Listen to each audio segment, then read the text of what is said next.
Hello, my friends. Welcome back. So this is the last episode of the series. I started to record this series around a year ago this time. That was when the pandemic just got started. And it's been a year.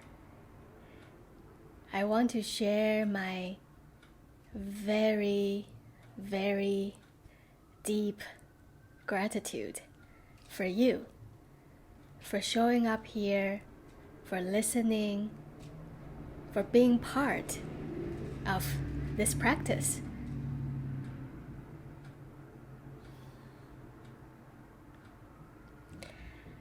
In the beginning of recording this series, I was thinking, okay, I'm gonna record one episode per week. And then I realized, I myself is on this path, practicing with everything that I'm here to share with you as well. So somehow the process become more organic. I think about different kinds of practices, different kinds of topics that I was going to introduce to you. And that reflection has very, very much helped and very much be present in my 2020. And now it's the beginning of 2021. So I thank you very much for being on my path with me. So today, I thought I would summarize what this past 20 sessions, in my own words, what they are all about. So as I said in the beginning of the series, the skills, the materials, most of the things, the structure that I shared with you in these videos are coming from compassion-focused therapy, which was developed by Paul Gilbert. So, in my own words, how do I see kind of like the structure also from a Buddhist lens? What are these different stages all about? So here's my digestion, and I would like to share that with you. So I think something that Jack Kornfield, a famous Buddhist teacher, he shared in a talk that I happened to went to last night. He said, there's so many causes and conditions in everybody's life. Some people become this or that kind of labels. For instance, alcoholic. For instance, hoarders. A lot of labels. You're only those labels. You're only carrying all of those causes and conditions on your parents' side. What does that mean? So you're only those things based on the causes and conditions. And that's one version of you. And there's another version of you, which let's just call it the true you. Where is the true you? Where's the real you?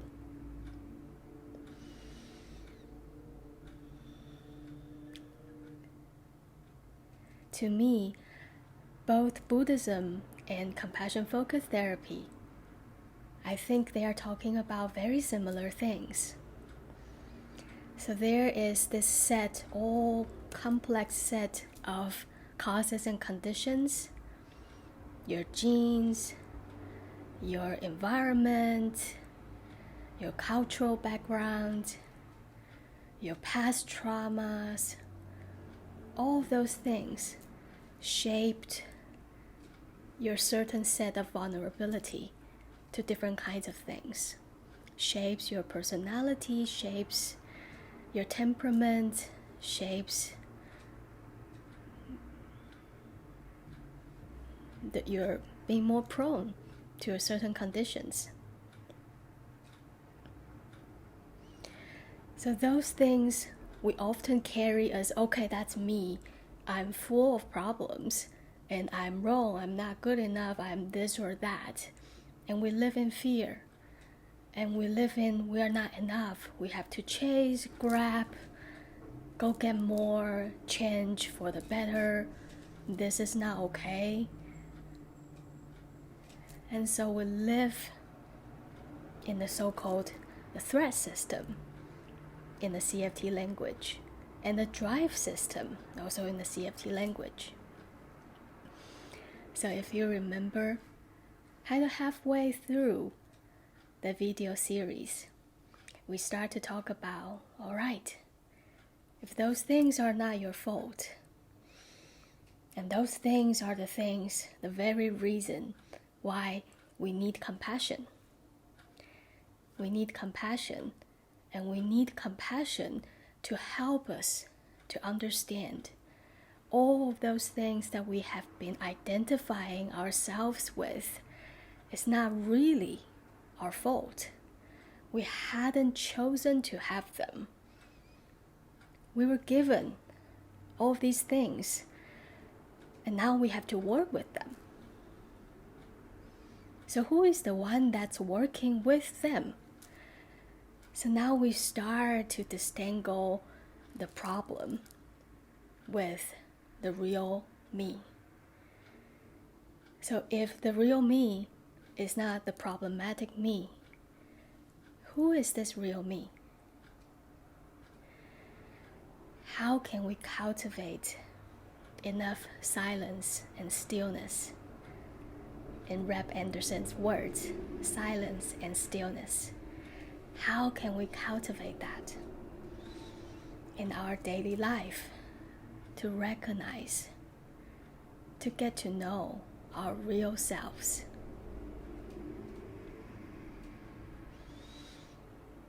So in the latter part of the series, we started to cultivate the so-called compassionate self.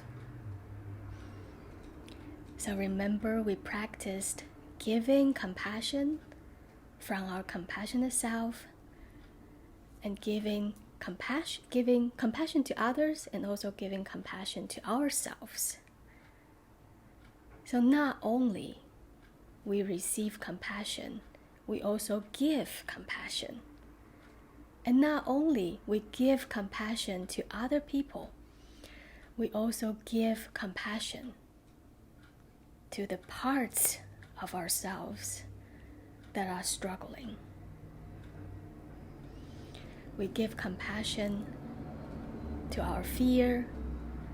We give compassion to the part of us that wants to run away from problems. We gently guide ourselves back.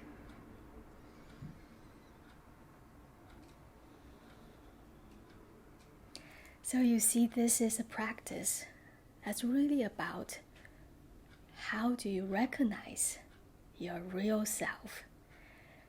How do you continue and build the connection between you and your real self? And in the CFT language, the real self is the compassionate self. But that's not the only right answer. So if you have a different answer, different part of you that's even more benevolent than the compassionate self, good for you.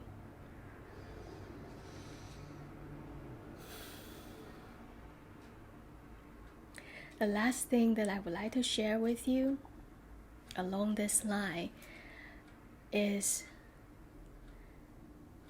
that I really hope with this practice, and with any practice that you tumble upon, you come across in your way of healing from hoarding.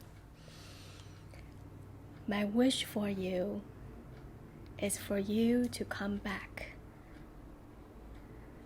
to your internal authority.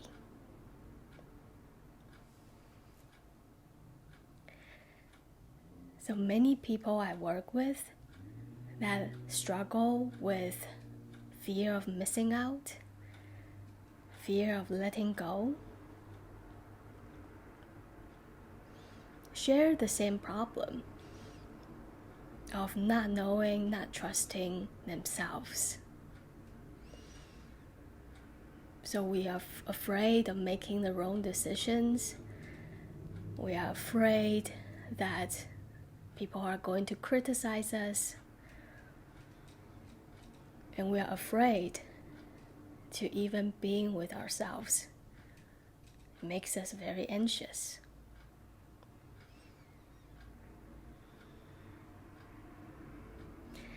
And I often see that quote-unquote decluttering is actually a very creative process.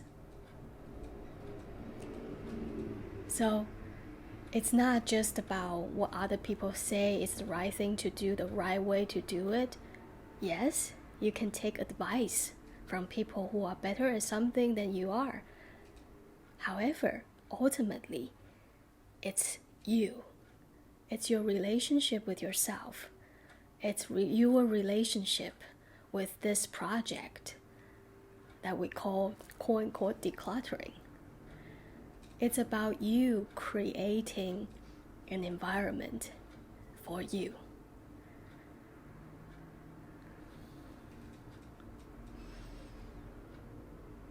So you can beat yourself up for not going through a box a week or not doing things as fast, as systematic as the quote-unquote normal people would. Or you can accept who you are and what works for you. What's your way? With some flexibility of taking input from other people, but ultimately, we want you to find your authority. We want you to be able to stop second-guessing yourself. Because guess what? Most people with hoarding tendencies have no problem organizing other people's stuff. So most of you have some skills. You're pretty good at organizing, or good enough. But when it comes to your things, the overthinking, the fearing that I'm not good enough, the doubting, the criticism, that's what trip you over. So I hope with help from other people, with advice from other people, you can take them in and let your authority decide what works for you. And trust yourself. Build the trust. Because you are going to create for you. And that's the only way.